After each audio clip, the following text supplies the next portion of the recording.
गंगे माँ गंगे माँ, माँ गंगे माँ गंगे माँ गंगे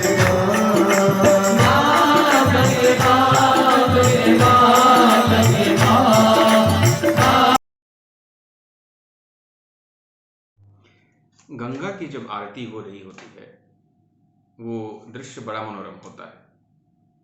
प्रज्वलित अग्नि से जब आरती करते हैं पंडा लोग, तो वो देखने के लिए लोग जगह जगह से जाते हैं। अग्नि जो है वो उन्हें एक प्रत्यक्ष देव माना गया है और उनका महत्व जीवन के हर चरण हर पहलू में है। चाहे वो आप अपने गृह में होम कराएं, या फिर आप भोजन पकाएं, या फिर आप अपने घर में पूजन करके आरती करें, या फिर जब मृत्यु पश्चात दाह संस्कार हो। तो हमारी संस्कृति में अग्नि का बहुत महत्व है। इसीलिए अग्नि को पावक भी कहा जाता है। परंतु हमेशा ऐसा नहीं था। अग्नि को बहुत कुछ कार्यों के लिए ही यूज किया जाता था। तो ये परिवर्तन, ये बड़ा ही मनोरंजक ये कहानी है। जब उस राक्षस पुलोमन का अंत हुआ, उसके बाद ये भृगु और अग्निदेव के बीच के टकराव का ये छोटा सा एक कहानी है जिसने हमारा इतिहास बदल दिया।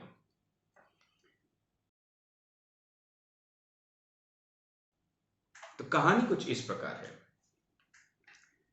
जब वापस आए महर्षि भृगु अपने सुबह के शौच से, तो उन्होंने अपनी पत्नी, अपनी भार्या माता पुलोमा से पूछा कि ये क्या है, ये क्या हुआ, तुम्हारी ये अवस्था कैसे?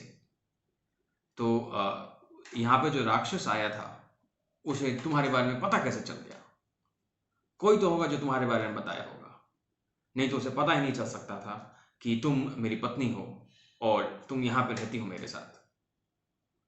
तो माता पुलोमा डरी से सी हुई बोली कि ये कार्य स्वयं अग्निदेव ने किया है।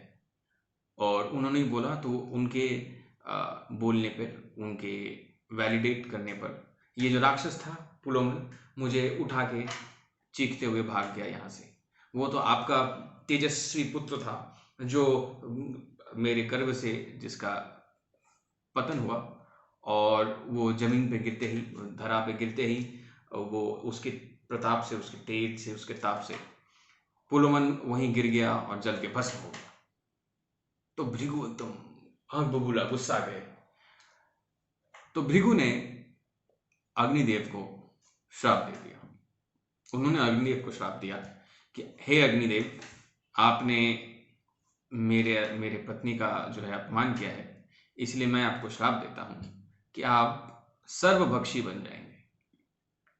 तो सर्वभक्षी मतलब इंग्लिश में इसको कहेंगे ओमनिवोर, जो सबको भस्म कर दे, सब जला दे।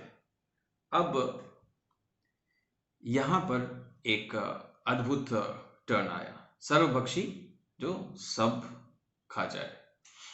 पर अग्निदेव तो देवतुल्य हैं, वो देवता हैं, ये कैसे हो सकता है? तो फिर अग्निदेव ने उत्तर दिया कि हे भृगु, हे महर्षि, ये आप क्या कह गए?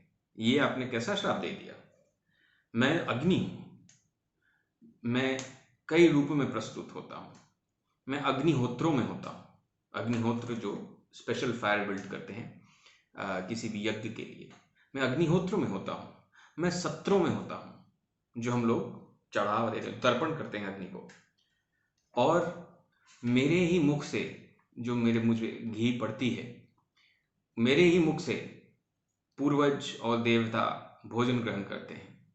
जो भी अग्नि को अर्पण किया जाता है उसी से उनका पालन पोषण होता है। मैं कैसे सर्वभक्षी हो सकता हूं? मैं कैसे सब कुछ खा सकता हूं? उन्होंने कहा कि अमावस्या के दिन पूर्वज खाते हैं, मुझसे, मेरे मुख से भोजन ग्रहण करते हैं, और पूर्णिमा के दिन देवता, मैं कैसे सर्वभक्षी हो सकता हूं? दर्शों, एक्चुअली एक प्रथा है, दर्श और पौर्णमास करने का जो ये अधिकार है, ये देवताओं के पास भी है और पूर्वजों के पास भी है, जो कि अमावस्या और पूर्णिमा के दिन होता है। और ये मेरे द्वारा ही ये प्राप्त करते हैं, क्योंकि उनका शरीर नहीं है। तो मैं कैसे सर्वभक्षी हो सकता हूं? मेरे ही मुख से 33 देवता भोजन ग्रहण करते हैं।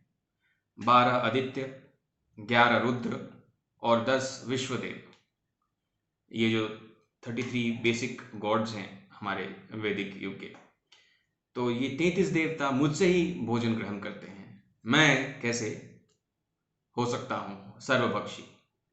तो इससे अग्निदेव बहुत प्रचंड क्रोधित हुए और संपूर्ण जगत से अपने आप को वापस खींच लिया। वो जगत से लुप्त हो गए और उनके जगत से लुप्त होते ही त्राहिमाम त्राहिमाम मच गया। सोचिए, जगत में अग्नि ही नहीं।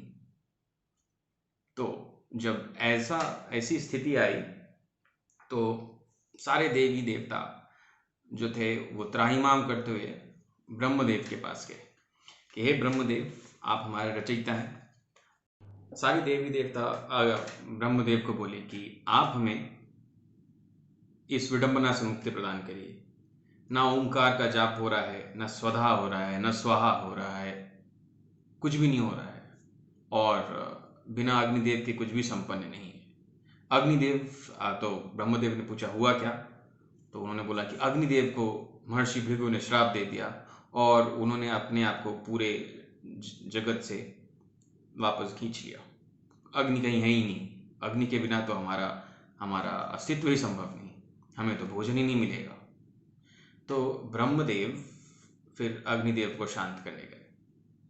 तो उन्होंने अग्निदेव को कहा कि हे अग्निदेव, ये किस भ्रांति में तुम हो? तुम्हारे बिना तो किसी का भी कोई भी सत्कार नहीं हो सकता। तुम्हारे बिना किसी देवता को भोजन नहीं चढ़ सकता। तो हे अग्नि, ये तुम किस भ्रांति में हो कि तुम सर्वभक्षी हो जाओगे? फिर ब्रह्मदेव ने कहा कि पूरे देवताओं को दिए गए अर्पण जो तर्पण जो चढ़ाते हैं, चढ़ावे का पहला भाग तो आप ही को जाता है। आप तो अपने पूरे शरीर से भी सर्वभक्षी नहीं हो सकते। आप गंदे नहीं हो सकते, आप मलिन नहीं हो सकते। तो आप ये किस भ्रांति में हैं कि आप सर्वभक्षी हो गए तो मलिन हो गए? इसीलिए हे अग्निदेव, अब से जो भी आपके योग्य होगा वही पूर्ण रूप से भस्म होगा और आप सब कुछ भस्म करते हुए भी सदैव शुद्ध रहेंगे। इसलिए हे अग्निदेव, महर्षि भृगु के श्राप को स्वीकार करिए, सर्वभक्षी बनिए। परंतु ध्यान रहे, आप कोई भी कुछ भी जलाया जाए, आप कभी अशुद्ध नहीं हो सकते। इसलिए हे अग्निदेव, शांत हो और जगत कल्याण में के लिए आप वापस आइए। तो इस पर अग्निदेव शांत हुए। उन्होंने कहा कि ठीक है, ऐसा ही होगा, और अग्निदेव पुनः वापस आए। तो इसके फलस्वरूप आपने देखा होगा कि आप जो भी जलाइए, अग्निदेव सब कुछ स्वीकार करते हैं। परंतु अग्नि कभी मलिन नहीं होती। अग्नि से आप जो भी जलाते हैं वो जलती अवश्य है। कुछ देर के लिए अग्नि उसके कुछ गुण ले लेती है, परंतु अग्नि तो अग्नि है, कभी मलिन नहीं होती। अग्नि की ज्वाला ही ऐसी है। तो ये तो थी अग्निदेव की कहानी और भृगु की कहानी। इसके बाद रुरु की कहानी आती है। वो भी बड़ी रोचक है, वो भी सुनने लायक है। एंड वो अपने पत्नी के लिए क्या करते हैं, उसी से हम लोग अस्तिक पर्व में जाएंगे। तब तक के लिए मैं आज्ञा चाहूँगा, फिर पुनः मिलेंगे।